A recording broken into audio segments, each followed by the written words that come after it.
Don't come back, you are no longer part of this family. That day my father said one sentence. And it completely cut me off from their world. 2 years later I watched my parents shiver in the cold wind, begging me to open the door. And I only handed them a hot water bag. Once they laughed at me for being hardworking, obedient and useless. Now they trembled helplessly in their own cold. Every sigh like regret for their own mistakes. 2 years ago. Don't come back, Mandy needs space. Father's tone flat like reading a rule. I listened to the short distant breathing on the other end. I just want to get my things, I said. Those things we have taken care of. I asked, what do you mean by taking care of? He answered, all cleared. The phone hung up. I stared at the black screen, fingers still. I went to the living room, opened the ledger. Every line listed water, electricity, heating, repair. All under my name. I stared at the numbers like staring at an old habit. For 2 years I handled transfers, they never said thank you. I was used to that quiet giving.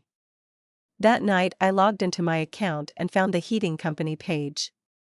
A prompt popped up asking if I wanted to cancel automatic payment. I clicked yes, the screen flickered.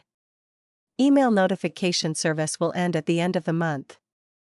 At that moment I felt no emotion, only the sense of task completed. The next day mother texted. Heating not working, can you check? I looked at the message and put down my phone. Minutes later Mandy sent a voice message. You are really ridiculous. Her tone light, mocking. In the afternoon father called. You cancelled the heating. Yes. You are crazy, this is home. I smiled. You said I am no longer a member of this family. He said nothing.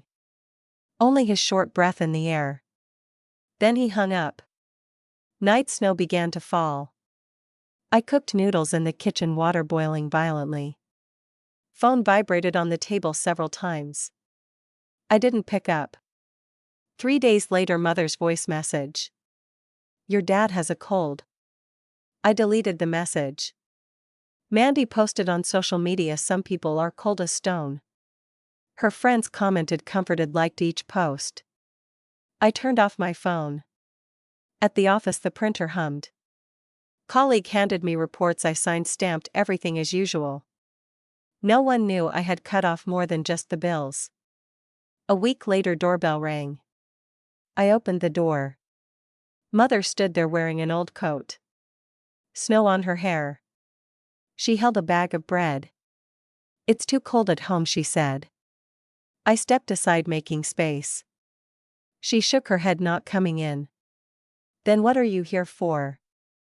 I want to say sorry. Her lips trembled, fingers red from cold. I looked at the snow on her shoes piling layer by layer. I didn't care before sorry, she whispered. Do you know now you were wrong? She nodded. I said this time you pay the bills yourself. She was silent, turned to go downstairs. Footprints slowly covered by snow. The following week father called. We can't make it. I know. This is revenge. Not revenge, it's settlement, I said. He sighed heavily. Aren't you afraid of guilt? After that call I have no home to return to. He said your mother is sick. I have been sick too, I answered. Then hung up. Night wind seeped through window cracks. I pulled the curtain, stove low hum. Room temperature stable, air clean. I looked at the ceiling, heard wind hitting glass. The sound like a rhythm. 3rd week Haley called. Dad in hotel, mom in hospital. I know. You really not going to see them? They can afford a hotel. You changed. I just started spending on myself. She was silent a few seconds, said that's fine. A few days later father appeared at my door. Face red from cold, lips pale. Help us please. I asked, you want me to be the heater again? He looked down. I know I was wrong. You told me don't come back, I did. Too impulsive then. Cold now, I asked. No answer. I took a hot water bag from the cabinet. Handed it to him. This will last a few hours. He took it, hands shaking. Thank you. Don't make me pay your living expenses again. I closed the door. A stream of wind leaked through the crack. On Chinese New Year, Mother sent a letter. Thank you for letting me see our mistakes. Writing crooked at the end. I folded the letter, put it in the drawer. The drawer still held old bills. Each with my name. I tore them slowly. Paper scraps fell like snow. Spring approaching. Heating company changing ads along the street. I walked by, saw workers moving new equipment. I smiled. Haley came for a meal. She brought fruit. Parents moved to countryside, she said. Nice. They don't mention you, but I know they regret. Regret doesn't pay bills. She laughed. Now you are like an accountant. I always was. That summer I changed jobs. Desk by window, sunlight plenty. Boss liked my clean, efficient work. I started saving, planning trips. Occasionally Mother texted. Rain today, stay warm. I replied, got it. Nothing more. Autumn, Haley married.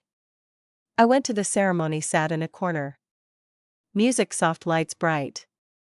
Father in back row looking at me. We briefly met, eyes nodded. Mother came, whispered, thank you. I said, don't mention it. Really, thank you, you woke us. No reply. Ceremony ended, I left hall. Osmanthus scent in wind. Street lamps turned on one by one. I waited at intersection. Car headlights on ground, shadows long. Phone vibrated, Haley text. Thanks for coming. I replied, wish you happiness. Sent, then turned off phone. Car started, street slowly receding. Lights passing outside row by row. I leaned in seat, watching world in reverse. Home no longer at address. Home in temperature I control. Monthly bills only my name. Proof of true independence. Mother occasionally sent things. Old photos, scarves, notes. I placed on shelf, not opened. Throw away after few days. No longer think of their cold. No longer provide warmth for anyone. Room temperature stable, air quiet. Snow drifts occasionally outside. I like this quiet. Needs no explanation, needs no forgiveness. Past like a closed bill, already settled. No one owes anyone. One evening on street I saw father. Holding mother's hand, walking slow. They passed me. Mother paused, nodded. I nodded too. No hate, no affection. Just calm. They walked away, snow falling behind. Home again, I boiled water for tea. Steam rising, blurring glass. I wrote in notebook a few lines. Debts cleared, emotions understood. Night deep, heating hum. I leaned back in chair. Wind tapping window frame. I heard a sound of balance. Life no longer intense. Accounts clean, air steady. I regained control of my own pace. That is true revenge. Not making them cold, but making sure I am never cold again.